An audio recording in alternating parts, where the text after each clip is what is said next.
مول sanadkii afaraad ayuu barnaamijkan dhacayaa wuxuuna bilowday 2013 kaasoo ku bilowday meeshan aan joogno Garookhed markii la kiraysto waxay jecel yihiin in la sheego waxay yihiin waa qasab policy-gooda kamid ah maadaama communal werksamhet ay tahay Garookhed waa bibliotheek la amaahan karo markii barnaamij lagu qabanayo meeshana barnaamijka ku qabanaynana waa meel la amaahan karo dadka loo wada ogol yahay ruux walba u banaan kaliya waxay dadka ku xirayaan markaad amaahanayso inuu ruux walba ay u banaan tahay meesha ruux walba soo gali karo ama xaflad aan lagu sameeynin magacaygu waa Cabdirasaaq Shukri Carte barnaamijkan sanadii sheegay 2013 ayuu bilowday waxaana la dhihi jiray Soomaaliska cultuur och litteraturkväll hal habeen ayuu ku bilowday barnaamijkan halka habeen wax kala kumuunan bilaaban baahi jirto ayuu ku bilowday baahidaas oo loo qabay dhaqanka Soomaaliga iyo suugaantiisa baahida loo qabo maxay tahay dadkeena Sweden degan Soomaalida gaar ahaan Sweden degan waxa suuqa ku jira ama dadkan ajnabiga ama cadaanta ay uga hadlaan Soomaalidu dad inay yihiin waxba aanan qorin waxbana aanan akhrin ama dad dhaqan xun inay yihiin maxaa keenay arinta sababo badan baa jiro dad Soomaali aanan ahayn inay dhahaan Soomaalidu sidan bay u dhaqmaan sidan bay muxuu ahay u hadlaan arinta baa keentay yaa loo baahan yahay marka sawirka Soomaalida laga haysto inuu bedeliyo mas'uulka ah waa annaga meeshan isku nimid khaasatan dadkeena Sweden maadaama barnaamijka Soomaalida Sweden joogto uu khuseeyo arinta darteed mid kalena way jirtay dadkiina yaqaano magaalada library-yadoodan aad uga shaqeeyay meelaha library-da sida Garookhed oo kale iyo Rosengårdsbiblioteket ama Stadsbiblioteket waxaa ka jiro meelaha waxa ay buugta afka Soomaaliga ku qoran laga helo arrin baa jirto arintaas oo ah sanad walba bibliotheek walba ama library walba wuxuu ugu talagalay lacag khaas ah buugta afafka qalaad ee Swedish ka ahayn in la geliyo lagu soo gado buugta afka Soomaaliga buugta lagu qoray lacagtoodii sanad walba dib baa loo celin jiray sababtuna waxay ahayd markaan weydiiyay ama arinta aan baaray meesha ka soo gadanayaan buugtii ay ka soo gadanayaan meesha Soomaaliga laga helo intay hayeenba way soo gateen marka sanadkii markay rabaan inay soo gataan buugtii baa yaalay ay haysteen taasi waa mid ciladu xagee ka taagan tahay ama ciladu xagee ka taagnayd ciladu waxay ka taagnayd ayaga kow ma haystaan ruux afka Soomaaliga ku hadla ama ruux ajnabi ah hawlahan u faradhuuban waa mas'uuliyadda ayaga saaran weey kow mas'uuliyadda labaad Soomaalida library-ga ma la aaday ma la weydiiyay ruux intuu yimid Garookhed oo kale hadda buug meeshan ay joogna 3,000 buug baa laga helaa oo library saa weyn ma aha magaalada library-da yar casriga waxyaalo kale ku hoos jiraan weey miyaa laga helaa had ma la yimid ma imaanimo wada akhrinay ruux ma weydiiyo waa maxbuugtana maalin walba akhrinay mid kale 5 sano u dambeysay buugtii la soo saaray bay muxuu ahaayay waa buugta buug cusub ay keenaan library-da kale waxaad ka helaysaa buug qadiimi markii dambe waxaan sameynay dhalinyaradeena barnaamijka ku jirto 10 sano u dambeysay inta buug ee library-da kala duwan laga helo ee la soo galay inta jeer la amaahday hal library waxa la soo gaday 10 sano gudaheeda 20 buug sanad walbana budgetkiisa dib baa loo celinay marka waan isweydiinay maxaa dhacay arinta cilada xagee ka jirta qoraal badan waxa jira Stockholm kuwii baan wacay kuwan muxuu ahaay ka soo gataan baan weydiiyay waxa markii dambe la ogaaday buugta ugu badan ee afka Soomaaliga lagu qoro inay Sweden ka soo baxaan kadib England ama Ingiriiska array Ingiriiska loo gudbiyo iyo Denmark ay kuwan Swedish kana ka soo gataan Ingiriiska iyo Denmark buugta afka Swedish ka muxuu Sweden laga soo saaray qoraa Soomaali Swedish uu meesha ka qoray markaan ku nir maxaad samaynaysaa Soomaali baa joogto Scansom yaa yaqaano Scansom waa madbacad aad u weyn hadda Canada ay u guureen waxaan u malahay Sweden baa ku yaraataan u malay Canada ay u guureen waxay sameeyeen arrin aad iyo aad muhiim u ah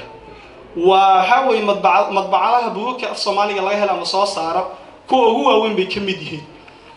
kuwa baa jiray maxay oo la xiriiri waayeen tusaale ka mid ah weey tusaalaha barnaamijka uu ka dhashay sanadkan waxaa nala jooga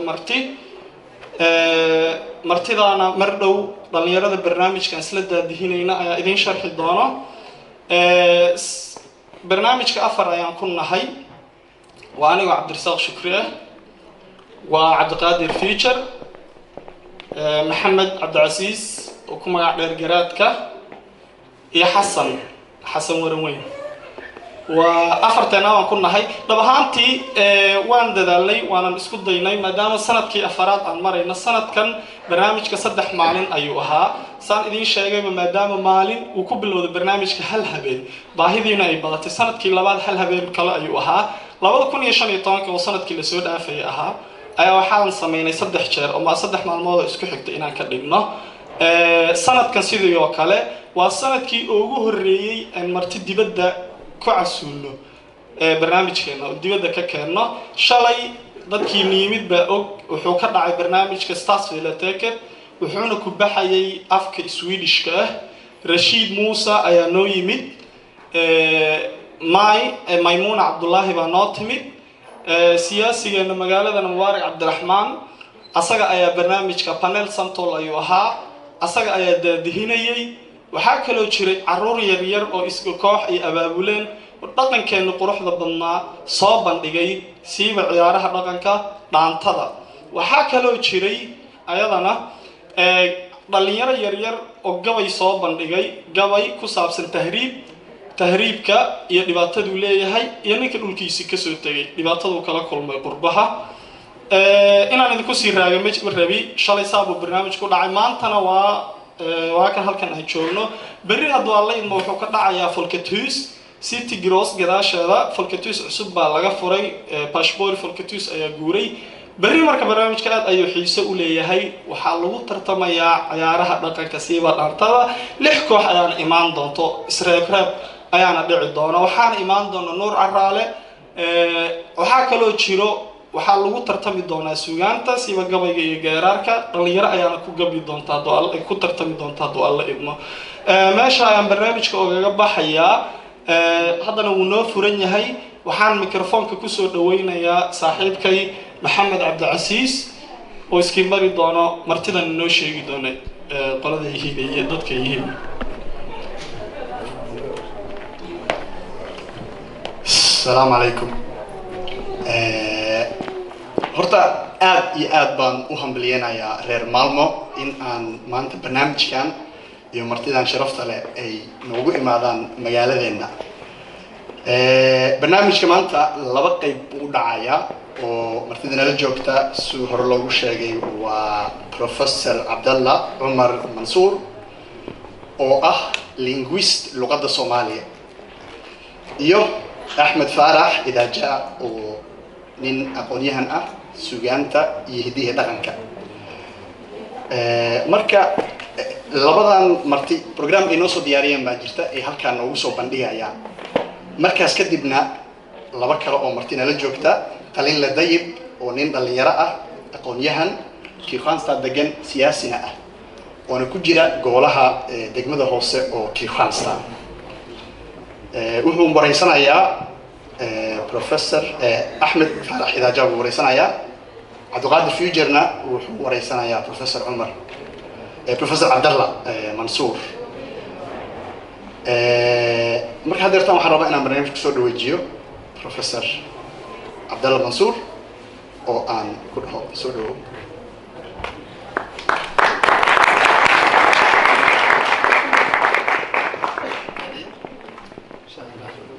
بسم الله السلام عليكم ورحمة الله وبركاته بروفيسوركو الوجدة إنه مركز روحية إننا فديسنا أو نسوريسنا professorku wuxuu asaguna soo diyaariyey shaqo aad u badan buu qabtay mashruuc buu idiin soo diyaariyey inuu maanta halkan kugu soo bandhigo marka waxaan isku afgaranay in waraysigu marka hore uu ka horeeyo warbixin uu soo jeedin doono professorka uu horta hawshiisa marka hore galo 40 daqiiqo markuu professorku ka soo wareegto intuu hadlayay ayaan haddana waxaan qaadanaynaa dhowr su'aal weydiin doonaa kadibna shacabka loo fasaxi doonaa inay su'aalo weydiiyaan marka waxaan isku afgaranay in qaabka loo dhigo barnaamijka sidaa darteed waxaan jeclaan lahaa waqtiga inaan idinka sii luminin maadaama waqti dambe aan bilownay oo aan dhaho professorka soo dhawow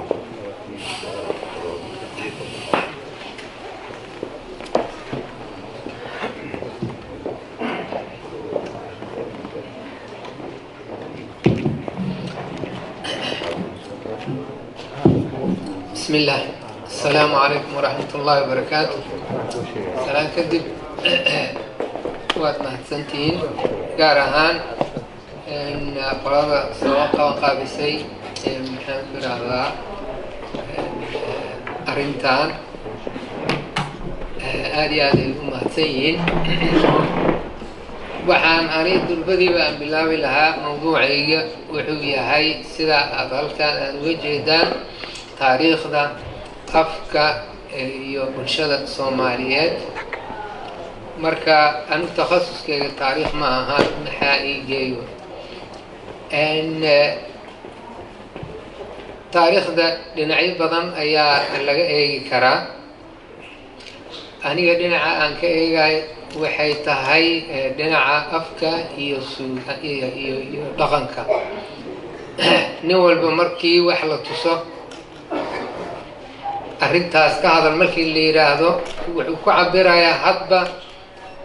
aqoontiisii iyo sida isaga maartay uu arko marka taariikhda wajah badan ay leedahay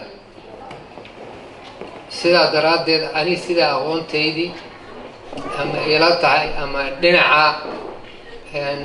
aan ka eegaya ayaan halka idinka tusayaa waxaan ka hormarin lahaa sheeko gaaban in qof walba si wax u arko ka duwan sida kale 1967 aan u malaynayaa xarbigii carabta iyo maxaan ku yiraahdaa Israa'iil oo la jabiyay soo qaldana 67 marka raadiya xamar ayaan joognay waxaa laga sheegay carab maanta maartay waa la baabiyay sidaas loo galay islaan degan Boondheere ninkii yaqaan xamar ayaa warkaa maqashay markaasay tiri alla maanta carabi waa gacan gashay waa la baabiyay